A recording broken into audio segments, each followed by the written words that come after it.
Karma Wibangga. Karma Wibangga merupakan salah satu relief yang menjadi bagian tak terpisahkan dari kemasyhuran Candi Borobudur. Siapa yang tidak mengenal Candi Borobudur? Candi Borobudur yang berlokasi di sebuah desa kecil bernama Borobudur di Kecamatan Borobudur, Kabupaten Magelang. Namanya telah berkembang di berbagai penjuru dunia. Sejak ditemukan kembali pada 1814 hingga sekarang, keberadaannya tak pernah luput dari perhatian orang. Ratusan juta umat manusia telah menginjakkan kakinya ke Borobudur, dan pasti masih ada ratusan juta lainnya yang menyimpan asa untuk mendapatkan kesempatan berkunjung ke Candi Borobudur. Kemasyhuran Candi Borobudur itu tentu bukan tanpa alasan. Candi Borobudur memang istimewa. Sebagai karya bangsa, Candi Borobudur layak mendapat predikat karya masterpiece. Penilaian tersebut diberikan terhadap keunikan arsitekturnya, nilai artistiknya yang ditujukan melalui keberhasilan para seniman dalam memahat arca dan reliefnya, nilai sejarah, serta ilmu pengetahuan yang tersimpan di dalamnya belum dapat diuraikan semuanya. Meskipun telah ratusan ahli menelitinya, semuanya istimewa dan tak tertandingi. Borobudur merupakan candi Buddhis yang dibangun oleh seniman-seniman handal di zaman pemerintahan seorang raja dari dinasti besar yang pernah berkuasa di Jawa pada abad ke-8 sampai 10, dinasti Sailendra. Prasasti Kayum Wungwungan yang ditemukan di Karang Tengah Parakan Tepanggung mengindikasikan bahwa Candi Borobudur dibangun oleh Samaratungga yang pada masa pemerintahannya juga dikenal dengan sebutan Rakewara Dyah Manara. Dyah Manara merupakan seorang raja yang meniupkan angin pembaharuan di berbagai bidang, termasuk toleransi beragama. Pada zamannya, agama Hindu dan agama Buddha berkembang berdampingan secara damai. Sejumlah candi dengan latar keagamaan yang berbeda eksis pada masanya. Selain Candi Borobudur adalah Candi Mendut, Candi Pawon, serta candi-candi lain yang tersebar di sekitar Borobudur, baik yang berlatar agama Buddha maupun Hindu. Candi adalah terminologi umum yang digunakan untuk menyebut bangunan peninggalan kuno yang berlatar agama Hindu dan atau Buddha. Dilihat dari etimologinya, candi sering dikaitkan dengan Candika Greha yang berarti rumah Candika, nama Durga Mahisasura Mandini yang berkedudukan sebagai dewa kematian. Akan tetapi, pada prakteknya, terminologi candi itu tidak merujuk pada fungsinya. Hal ini dapat dilihat dari penyebutannya yang sama untuk bangunan yang mempunyai fungsi berbeda-beda. Candi digunakan untuk menyebut bangunan yang berfungsi sebagai rumah pemujaan dewa, tetapi juga digunakan untuk petirtaan, gapura, krematorium, dan bahkan stupa. Berkaitan dengan hal tersebut, Borobudur meskipun disebut candi, sama sekali tidak mempunyai keterkaitan dengan rumah Candika, sebagaimana dikemukakan. Borobudur adalah stupa. Dari segi bentuknya, Borobudur adalah stupa besar yang dikelilingi oleh 72 stupa lain yang lebih kecil ukurannya dan didirikan di atas bidang persegi yang berunda-unda.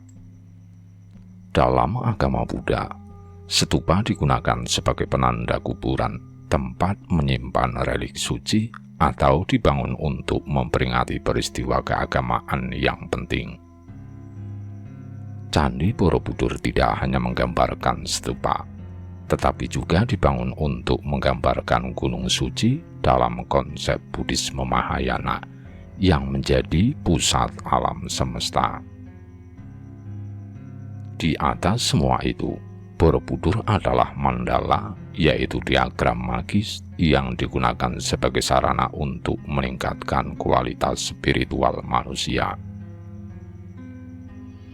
Untuk memenuhi kebutuhan itulah, maka pembangunan Candi Borobudur diasumsikan melibatkan tim kerja yang tidak sederhana. Setidaknya terdiri atas arsitek, pekerja yang memiliki spesifikasi tugas, pekerja umum, manajer, pemasok bahan, dan tentu saja penyandang dana. Tak kalah pentingnya adalah mereka yang ada di balik layar, yang tidak secara langsung terlibat di dalam pembangunan Borobudur. Mereka adalah para rohaniawan dan mereka yang bertugas menjaga stamina pekerja, yaitu mereka yang bekerja menyiapkan konsumsi. Bahkan mungkin juga para tabib yang bertugas memelihara kesehatan para pekerja. Dengan demikian, dapatlah kiranya dibayangkan bagaimana mengorganisasikan tenaga kerja yang terlibat dalam proyek pembangunan Candi Borobudur. Bagaimana mengumpulkan tidak kurang dari 2 juta balok batu dengan ukuran yang hampir seragam, serta menjalinkannya baik secara horizontal maupun vertikal menjadi bangunan stupa yang besar. Bagaimana mengerahkan para seniman untuk menghasilkan 1212 panel relief tinggi dan 504 arca Buddha seukuran manusia. Seperti apakah kesibukan memberi makan pekerja, dan masih banyak lagi. Mengenal relief Karmawibangga. Relief Karmawibangga dipahatkan di bagian kaki Candi Borobudur. Pada umumnya, candi memang mempunyai bagian yang secara vertikal disebut kaki candi, tubuh candi, dan kepala atau atap candi. Kaki candi di Borobudur melambangkan Kamadhatu, dunia manusia yang terikat oleh nafsu. Bagian tubuh candinya melambangkan Rupadhatu, yaitu dunia manusia yang masih terikat bentuk, tetapi telah mampu mengendalikan nafsu. Bagian yang paling atas yaitu bagian atap yang melambangkan Arupadhatu, mewakili dunia para dewa sebagai makhluk suci. Secara simultan, ketiga bagian Candi Borobudur itu menggambarkan perjalanan spiritual makhluk hidup dalam rangka mendapatkan pencerahan sempurna agar menjadi makhluk suci yang terbebas dari lingkaran kelahiran kembali dan dapat mencapai nirwana. Relief Karmawibangga yang dipahatkan dalam 160 panel bukan merupakan rangkaian adegan yang menarasikan satu cerita yang berkesinambungan, sebagaimana relief Lalitasvara pada dinding Candi Borobudur di lantai 1. Ke-160 panel tersebut merupakan potongan-potongan dari sejumlah adegan tentang karma. Secara harfiah, karma dapat diartikan sebagai tindakan yang berasal dari sebab dan menimbulkan akibat. Akan tetapi, karma sebenarnya tidak hanya dihasilkan oleh berbagai bentuk tindakan fisik saja, melainkan juga pikiran dan kata-kata. Di dalam Buddhisme, karma merupakan doktrin dasar yang dirumuskan dan diajarkan oleh Siddhartha Gautama. Menurut doktrin tersebut, setiap makhluk yang hidup mempunyai karma, baik yang dihasilkan oleh dirinya sendiri maupun yang diwarisi dari leluhurnya. Mereka tak dapat menghindarkan diri dari karma, dan karma inilah yang menentukan tinggi rendahnya martabat dan kualitas hidup mereka. Karma mempunyai efek yang tidak hanya dirasakan oleh pelakunya, tetapi juga orang-orang di sekitar dan lingkungannya. Hal ini disebabkan karena satu karma dapat mendorong karma-karma lain yang dampaknya menjangkau ke segala arah. Demikian juga sebaliknya, kita pun dapat terkena efek dari karma yang dilakukan individu lain. Karma inilah yang telah menyebabkan samsara dan menjadi penghalang untuk mencapai nirwana. Lebih lanjut dapat dikemukakan bahwa karma wibangga berasal dari kata karma dan wibangga. Apabila karma secara garis besar telah dijelaskan di atas, maka wibangga adalah sebutan untuk salah satu kitab suci dalam agama Buddha. Dengan demikian, karma wibangga adalah salah satu kitab suci dalam agama Buddha yang membahas tentang karma, yaitu hukum moral yang terkait dengan sebab akibat. Kitab yang terkait dengan hukum sebab akibat yang dimaksud adalah Mahakarma Wibangga. Kitab tersebut memang merupakan kitab yang sangat penting dalam agama Buddha Mahayana, sehingga kitab tersebut tersebar ke berbagai penjuru seiring dengan persebaran agama Buddha itu sendiri, dan telah diterjemahkan ke dalam beberapa bahasa. Keberadaan kitab Mahakarma Wibangga di suatu lokasi mungkin saja merupakan terjemahan langsung dari kitab aslinya, akan tetapi dapat pula merupakan turunan dari kitab aslinya. Karena itulah barangkali hingga kini para ahli menghadapi kendala dalam merunut kitab manakah yang digunakan sebagai acuan para seniman dalam memahatkan relief karma wibangga di Candi Borobudur. Penelitian yang pernah dilakukan sebelumnya hanya berhasil mengidentifikasikan 23 dari 160 panel relief karma wibangga yang dapat dirujukkan dengan kitab Mahakarma Wibangga. Terlepas dari berbagai kemungkinan berkenaan dengan keberadaan ke-23 panel tersebut, fakta bahwa ke-137 panel lainnya yang tidak dapat dirunut keberadaannya dalam kitab Mahakarma Wibangga ini lebih menarik. Dengan berpegang pada kemampuan jenius yang dimiliki orang Jawa pada waktu itu, kemungkinan bahwa kitab yang menjadi acuan dalam pembuatan relief karma wibangga itu telah diolah dan diinterpretasikan sedemikian rupa sehingga menghasilkan gambaran yang berbeda dengan kitab aslinya. Perbedaan yang ada kiranya tidak seharusnya diperlakukan sebagai bentuk penyimpangan, melainkan sebagai upaya kompromi untuk disesuaikan dengan kebutuhan dan kondisi masyarakat yang menjadi sasaran dari ajaran dalam relief tersebut. Berkenaan dengan hal ini, pantas kiranya diasumsikan bahwa kitab Mahakarma Wibangga telah mengalami proses pelokalan. Proses yang dimaksud dapat pula ditengarai melalui setting cerita yang menggambarkan kondisi masyarakat dan lingkungan lokal Jawa. Meskipun cerita Karma Wibangga sendiri bukanlah cerita lokal, melainkan cerita yang berasal dari India. Sejumlah kajian yang pernah dilakukan terhadap unsur-unsur yang digambarkan dalam relief hampir seluruhnya dapat dijumpai dalam kehidupan sehari-hari masyarakat lokal Jawa yang keberadaannya masih dapat dirunut hingga sekarang. Demikian juga penggambaran figur manusia, baik penggambaran fisik maupun karakter budaya yang menyertainya menunjukkan ciri orang Jawa.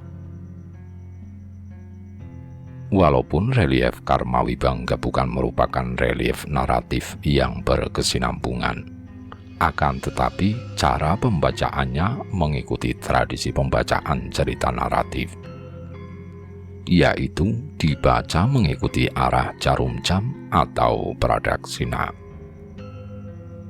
Pembacaan dimulai dari pintu masuk candi di sebelah timur.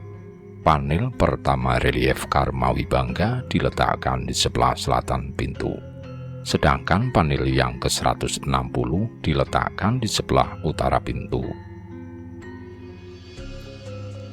Karena di Candi Borobudur terdapat 4 pintu, maka ke-160 panel relief Karmawibangga tersebut didistribusikan ke dalam 4 blok. 40 panel pertama ada di blok antara pintu timur dan pintu selatan.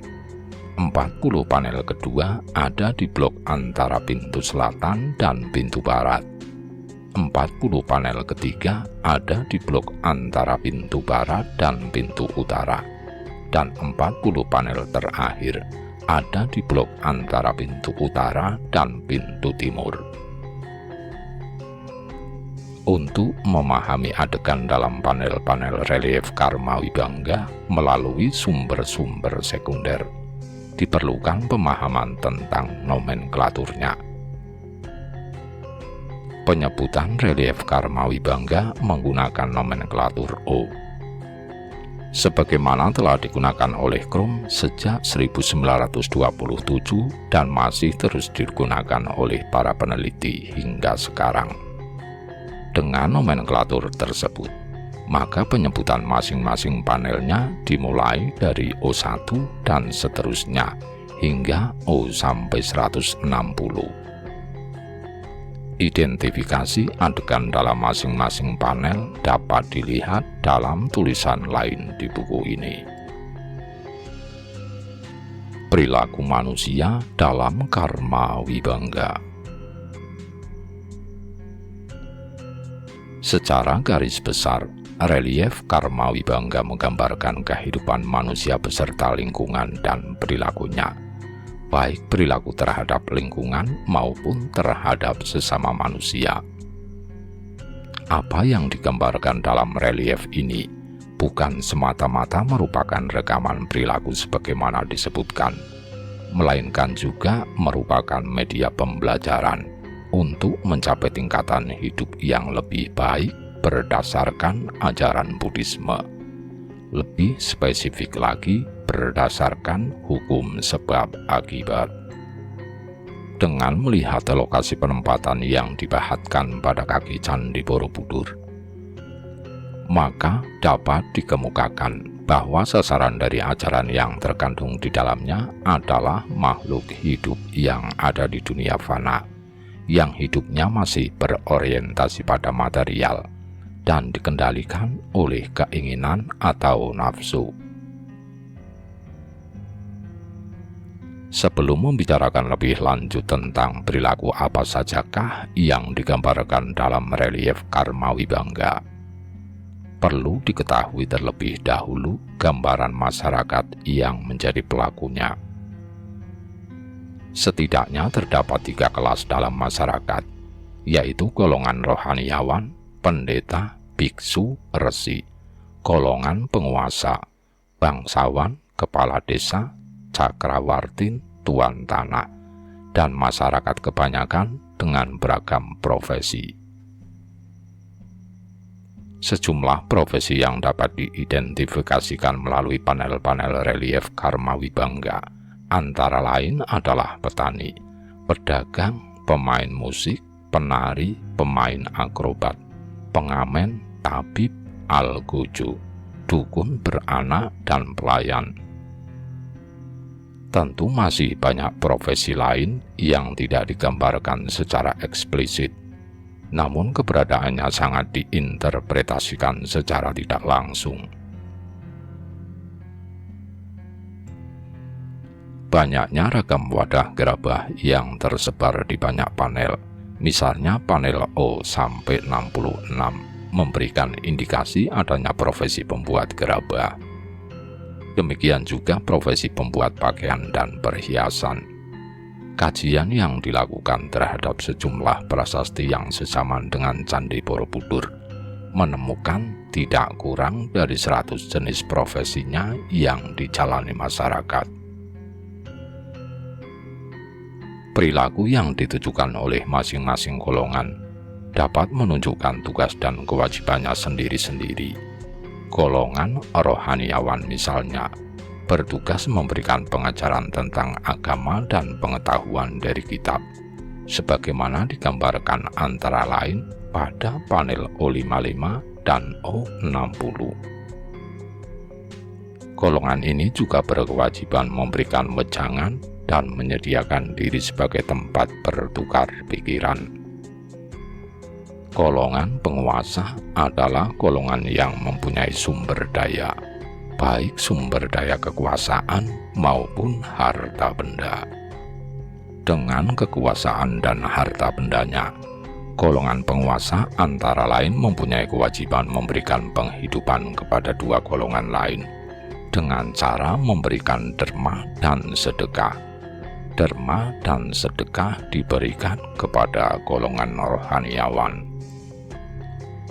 Dapat berupa bahan makanan, pakaian, uang, dan bahkan kendi.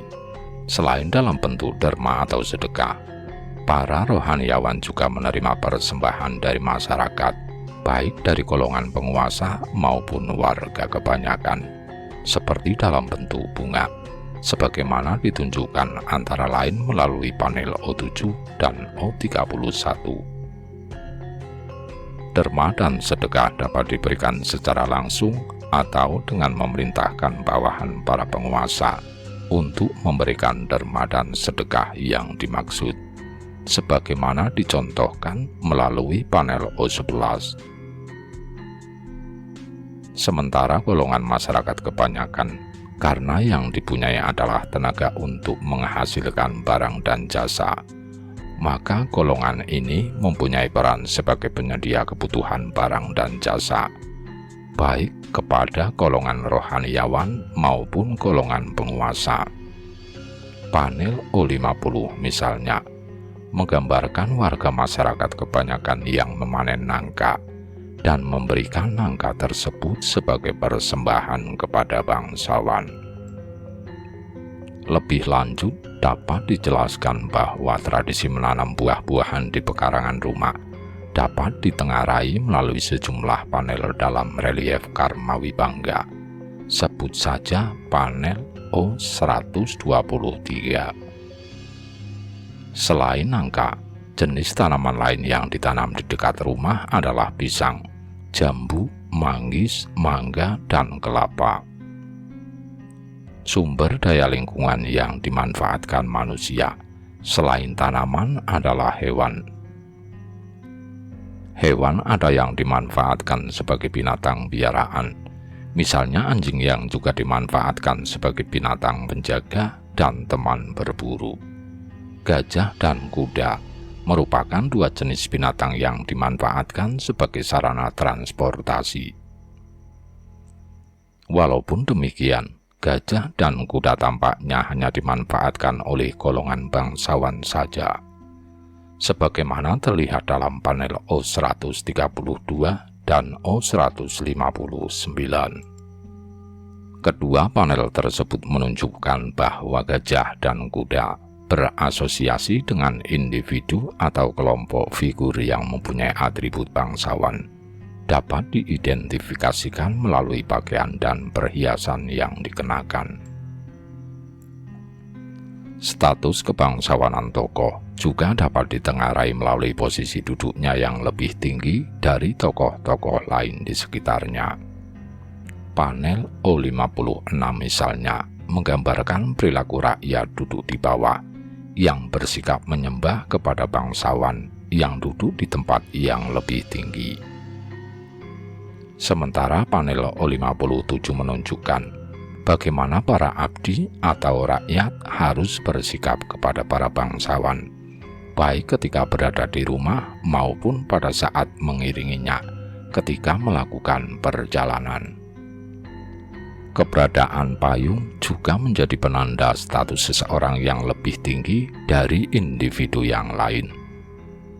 Meskipun tidak selalu berasosiasi dengan bangsawan, karena para rohaniawan pun menggunakan payung. Payung merupakan salah satu benda yang dipersembahkan kepada golongan rohaniawan, selain bunga. Ada pula beberapa jenis binatang yang dikonsumsi, babi dan ikan yang diternakkan sebagaimana digambarkan pada panel O9, kemungkinan untuk keperluan konsumsi.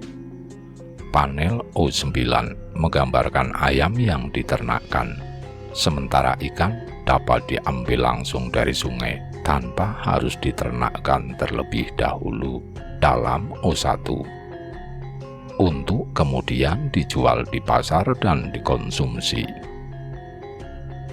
Memburu binatang di hutan sebagaimana dimuat dalam panel O118 merupakan cara lain untuk mendapatkan protein hewani bagi mereka. Pengendalian hama tidak luput pula dari rekaman para seniman yang memahat panel-panel Karmawibangga.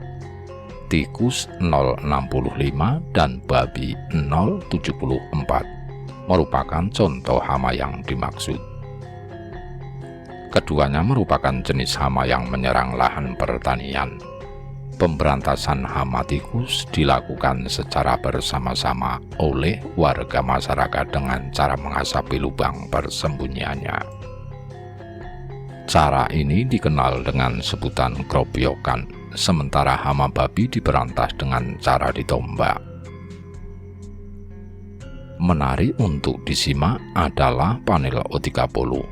Panel tersebut menggambarkan perilaku warga yang bergotong royong membangun sebuah rumah. Berbagai bentuk rumah dapat diidentifikasikan dalam sejumlah panel. Ada rumah beratap pelana, beratap tajuk, dan ada pula rumah panggung yang mempunyai bangunan tambahan semacam kunjungan 030. Bangunan lain yang dapat diidentifikasikan adalah dango O65, lumbung, bangunan suci berupa candi dan stupa, serta bangunan tidak permanen semacam teratak yang didirikan oleh keperluan khusus.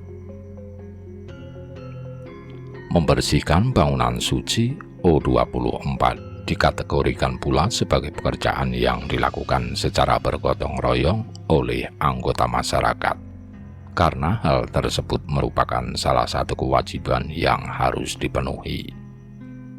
Sikap saling peduli masyarakat ditunjukkan melalui aktivitas untuk meringankan penderitaan orang lain, sebagaimana ditunjukkan melalui panel O18 dan O19 yang menggambarkan para wanita merawat orang sakit. Panel O25 mewakili gambaran bagaimana upaya warga dalam menjaga kerukunan antar anggotanya, yaitu dengan cara melerai pertengkaran yang terjadi di antara warga dan memberikan perlindungan kepada anak-anak serta orang tua. Memberikan persembahan dan melakukan kebaktian kepada dewa dan bangunan suci merupakan gambaran yang mewakili perilaku religius. Aktivitas yang terekam dalam relief Karmawibangga antara lain adalah membersihkan bangunan suci O24, memberikan persembahan kepada bangunan suci O141 dan O152, dan memberikan contoh bagaimana melakukan pemujaan di bangunan suci O33, termasuk pemujaan terhadap stupa O29. Perilaku yang digambarkan di atas merupakan sejumlah contoh dari perilaku positif. Dalam relief Karmawibangga, perilaku yang digambarkan dapat dikategorikan sebagai perilaku positif dan perilaku negatif, yang berakibat pada diterimanya hadiah dan hukuman. Hadiah diterima sebagai konsekuensi dari tindakan positif yang dampaknya dapat dirasakan dalam 3 tingkatan. Hadiah dapat diterima seketika dalam bentuk hadiah, atau ketika sudah meninggalkan dan mendapatkan surga, O126, atau dapat pula dalam bentuk kelahiran kembali sebagai makhluk dengan kualitas yang lebih baik. Demikian juga dengan hukuman. Hukuman diberikan sebagai konsekuensi atas tindakan yang tidak sesuai atau melanggar ketentuan agama. Dapat diterima secara langsung di kehidupan ini, O8, atau diterima dalam bentuk siksa neraka, O90, O92, atau diterima dalam bentuk kelahiran kembali dalam wujud dan kualitas hidup yang lebih rendah dari sebelumnya. Sebagaimana dicontohkan penggambarannya pada panel O93 yang menggambarkan binatang sebagai wujud inkarnasi orang-orang yang berdosa. Sejumlah perilaku yang digolongkan mendapatkan hukuman sebagaimana disebutkan, antara lain adalah membunuh binatang, menggugurkan kandungan, membegal, bermalas-malas dan tidak mau bekerja, mabuk, bergunjing, madat atau menghisap candu, berbuat mesum, berselingkuh, serta berniat mencuri tanaman di ladang orang. Sayangnya, relief karma wibangga yang penuh dengan keteladanan perilaku manusia tersebut tidak dapat dinikmati secara langsung, karena relief tersebut ditutup dengan struktur batu yang lain, berupa batu tambahan. Hanya sebagian kecil saja yang dapat dilihat, yaitu yang ada di bagian sudut tenggara. Bagian relief karma wibangga yang dibiarkan terekspos di sisi tenggara menampilkan 4 panel, yaitu panel O20 hingga panel O23. Panel O20 menggambarkan perilaku pemabuk yang tidak terkontrol dan perilaku lain yang mengikutinya, antara lain perzinahan. Panel O21 menggambarkan 2 kelompok laki-laki dengan karakter yang berbeda. Kelompok pertama memiliki wajah buruk dengan mulut lebar dan ekspresi tidak suka. Sebaliknya, kelompok yang kedua memiliki wajah bagus. Panel ini mengindikasikan bahwa wajah buruk dari kelompok pertama merupakan akibat dari kebiasaannya berbicara buruk dan iri hati. Berbeda dengan panel sebelumnya, panel O22 menggambarkan sekelompok orang dengan ekspresi wajah cerah dan santai. Dalam kelompok tersebut juga ada 2 kelompok, yaitu keluarga-warga kebanyakan beserta anaknya, dan kelompok orang yang berstatus sosial tinggi beserta pelayannya. Secara garis besar, panel tersebut dapat diinterpretasikan sebagai suasana santai yang membaurkan kedua kelompok tersebut. Sementara panel O23 menggambarkan suasana pemberian wejangan oleh seorang pendeta Buddha. Kemungkinan wejangan yang diberikan terkait dengan perilaku beberapa orang yang suka berkelahi. Ajaran hukum karma di Candi Borobudur digambarkan dalam berbagai adegan yang sudah sangat dikenal oleh masyarakat pada masa itu, karena digambarkan dalam berbagai adegan keseharian mereka. Apa yang digambarkan dalam relief karma wibangga adalah kehidupan sehari-hari masyarakat Jawa kuno. Maka dengan sendirinya, apa yang tergambar adalah hal-hal yang sesuai dengan sikap dan cara hidup mereka. Terlihat mereka sangat menghormati pendeta lain di samping biksu dan menghormati pula para pertapa yang jumlahnya jauh melebihi jumlah para biksu. Candi Borobudur adalah candi bersifat agama Buddha, namun para sipilin dengan tanpa ragu-ragu menggambarkan agama lain pada adegan-adegan relief. Candi Borobudur dikelilingi oleh candi-candi Siwa. Walaupun ukurannya kecil, namun jumlahnya banyak. Kurang lebih terdapat 30 situs dalam radius 5 km. Dengan ciri candi yang sejaman dengan Candi Borobudur, mendut maupun pawon. Hal tersebut menunjukkan walaupun raja yang mendirikan candi beragama Buddha, namun rakyat dan bawahannya tetap beragama Siwa. Berdasarkan inskripsi pendek yang terpahat di atas panel, yang diduga sebagai petunjuk bagi para sipilin, dapat dikemukakan bahwa para silpin yang memahat relief candi adalah orang Jawa yang mengerti petunjuk-petunjuk yang diberikan. Inskripsi ditulis dalam huruf Jawa kuno dan kata-kata berbahasa Sanskerta tanpa akhiran, yang semestinya ditambahkan pada kata-kata tersebut. Misalnya kata swarga bagi orang yang terbiasa dengan bahasa Sanskerta, misalnya orang India sendiri, akan bingung dengan adegan apa yang dipahatkan, apakah di surga atau savarage, makhluk surga, savarga, atau yang lainnya. Hal ini antara lain sebagai bukti bahwa orang Jawa sendiri yang menjadi pemahat di Candi Borobudur. Karma Wibangga untuk masa kini. Pada bagian terdahulu telah disebutkan bahwa relief Karma Wibangga yang berisi ajaran tentang karma itu ditujukan untuk masyarakat pendukung Candi Borobudur yang berlatar agama Buddha. Candi yang diperkirakan berdiri pada kurang lebih 824 Masehi itu kemungkinan masih digunakan hingga kurang lebih abad ke-14, mengingat namanya disebut di dalam kitab Negara Kertagama. Apakah ajaran yang dimuat di dalam relief Karma Wibangga itu masih relevan untuk masa kini?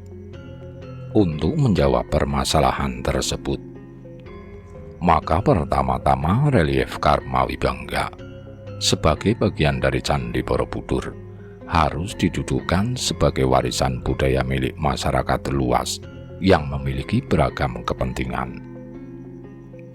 Oleh karena itulah, maka apa yang terkandung di dalam relief tersebut perlu diberi makna baru dengan melihat sisi religius dan sisi universal dari ajaran yang terkandung di dalamnya.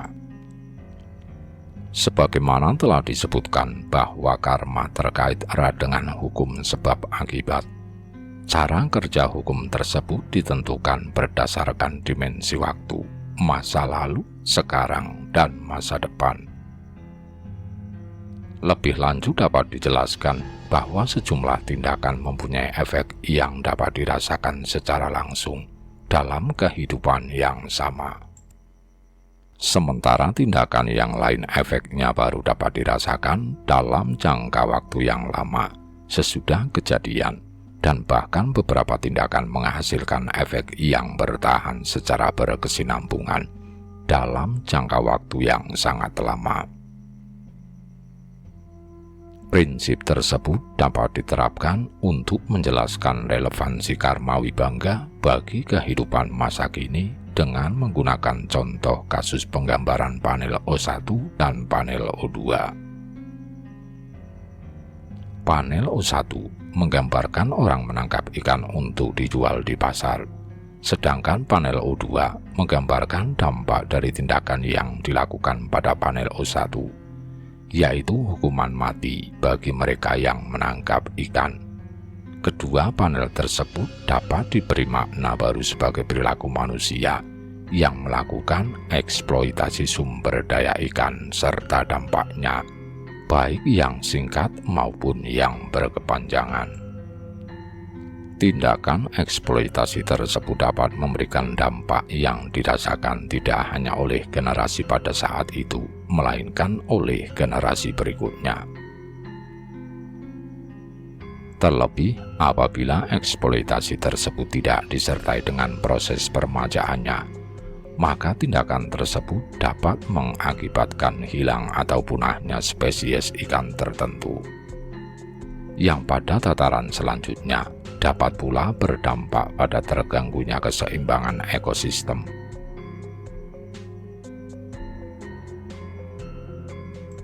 Apabila hal ini terjadi, maka dosa yang ditanggung sebagai akibat tidak harus dimaknai sebagai dosa kepada Sang Pencipta semata, melainkan juga dosa kepada generasi berikutnya, karena kehilangan kesempatan untuk mendapatkan manfaat dari kekayaan sumber daya alam, khususnya ikan. Penjelasan tentang hukum sebab akibat dengan menggunakan contoh kasus penggambaran pada panel O1 dan O2 dapat menunjukkan bahwa hukum sebab akibat yang menjadi inti ajaran dalam relief karma wibangga tidak hanya berlaku bagi hal-hal yang bersifat religius saja, melainkan juga pada kegiatan sehari-hari. Dengan pemahaman ini, maka apa yang digambarkan dalam relief karma wibangga dapat diaktualisasikan untuk kepentingan masa kini. Tidak hanya itu, cara pandang hukum sebab akibat sebagaimana dijelaskan sudah selayaknya untuk diteruskan kepada generasi berikut sebagai peringatan terhadap perilaku manusia. Sejumlah perilaku manusia yang digambarkan dalam relief karma wibangga sebagai perilaku negatif adalah perilaku yang dewasa ini dapat digolongkan sebagai penyakit sosial atau penyakit masyarakat. Keberadaannya cukup memprihatinkan dan membutuhkan dukungan sebagai sumber daya untuk memberantasnya. Demikianlah apa yang dikemukakan dalam tulisan ini adalah upaya kecil yang dilakukan untuk mensosialisasikan apa yang digambarkan dalam relief karma wibangga. Hal ini penting dilakukan mengingat relief tersebut tidak dapat dilihat dan dikasih secara langsung. Padahal apa yang terkandung di dalamnya syarat dengan makna yang tidak hanya relevan untuk kepentingan masyarakat yang sesaman dengan Candi Borobudur, tetapi bersifat universal dan syarat akan ajaran nilai-nilai luhur nenek moyang yang dapat dipetik dan diterapkan untuk masa kini ataupun masa yang akan datang. Maka menjadi tanggung jawab kita semua untuk meneruskan Candi Borobudur sebagai warisan budaya kepada generasi penerus. Untuk kepentingan tersebut, fokus yang dipilih adalah hukum sebab akibat secara universal, tanpa bermaksud mendiskreditkan aspek religius yang melatar belakangi yang sudah ditulis oleh penulis lain.